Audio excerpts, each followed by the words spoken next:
For this heart, we are going to be using a thread painting technique. I'm using 3 strands of DMC 842. Separate your strands and thread your needle. I will be starting at the bottom point of this heart. Make a stitch about almost a centimeter, between half a centimeter and a centimeter in size. Bring your thread through and insert the needle into the point, the bottom point of that heart, and pull thread through to the back. Then you can bring the needle up on the edges of the heart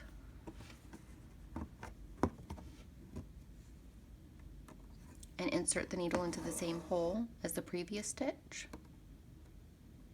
And then on the left side of the pattern,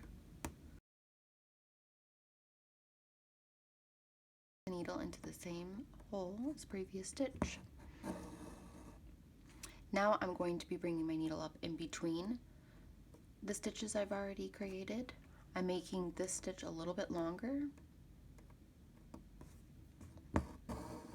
and I'm going to insert the needle just above these other threads, not into the same hole as the previous stitch. Eventually, we will be covering over some of the stitches as we fill this in.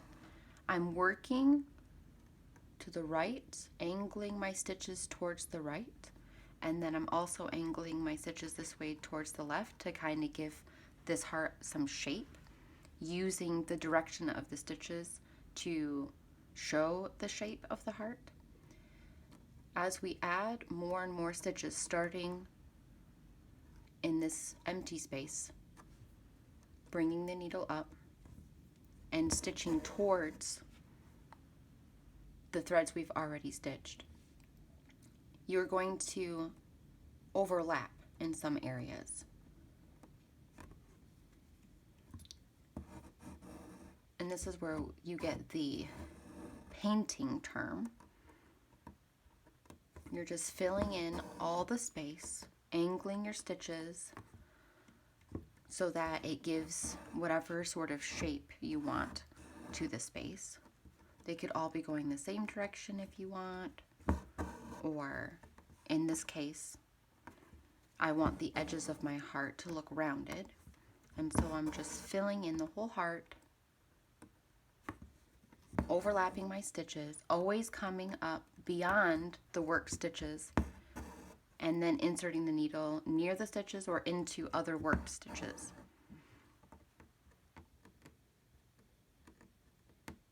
As you go along, you're going to be changing the length of your thread.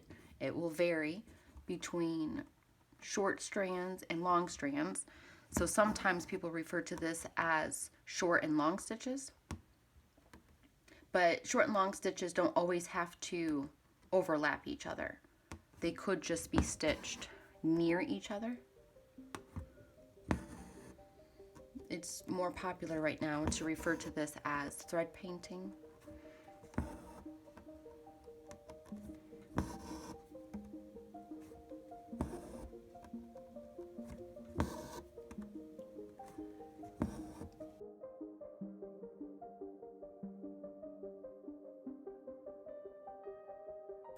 It helps to create these stitches that are similar in length with spaces in between them to help guide you in the direction that you're going, help you keep on track. And then once you fill in your spaces, work the other direction to cover up the fabric that you skipped over, remembering to change the length of thread as you go along, using longer and shorter strands, keeping the angle that you want, keeping the direction of the threads consistent.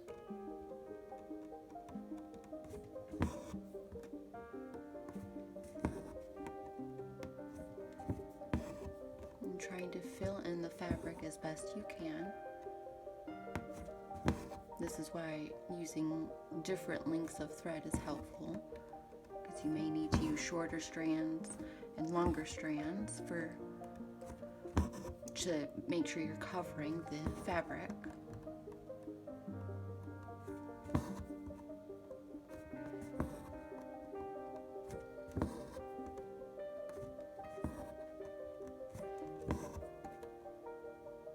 Just doing your best to keep everything even and filled in. And you can always go back.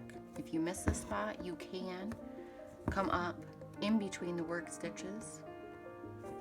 Best practice is to always bring your needle up in an area where there aren't any stitches. So that's not always possible. So if you do want to go back and fill in an area later on, just take care when you're bringing the needle up through worked stitches that you don't split some of the threads and disfigure your shape.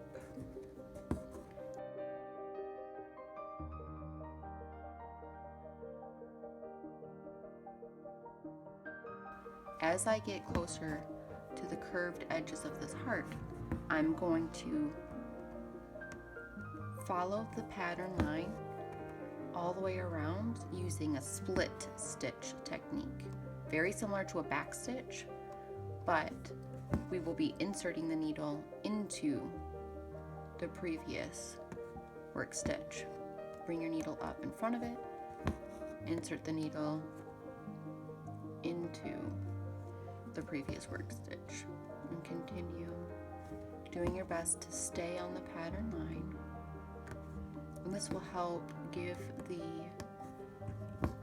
heart a nice rounded finished look up there. When you need to, flip your piece over, tuck your tail underneath the previous work stitches,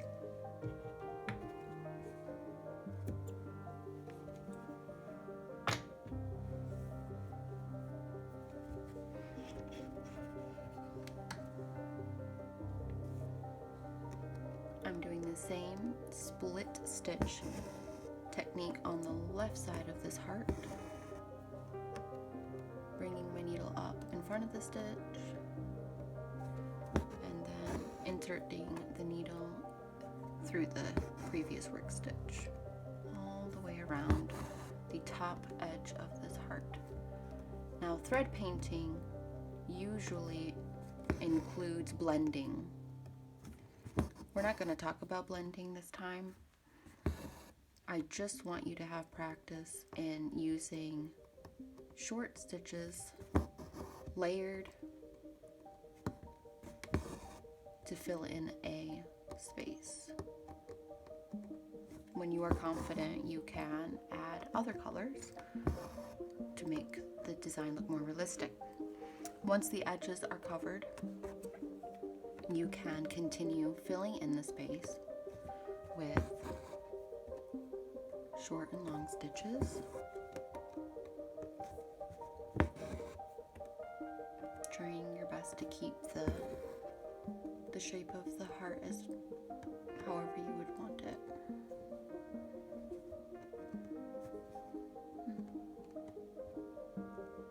My needle doesn't want to go there right now. Come on, needle.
There's your thread painting, filling in the space.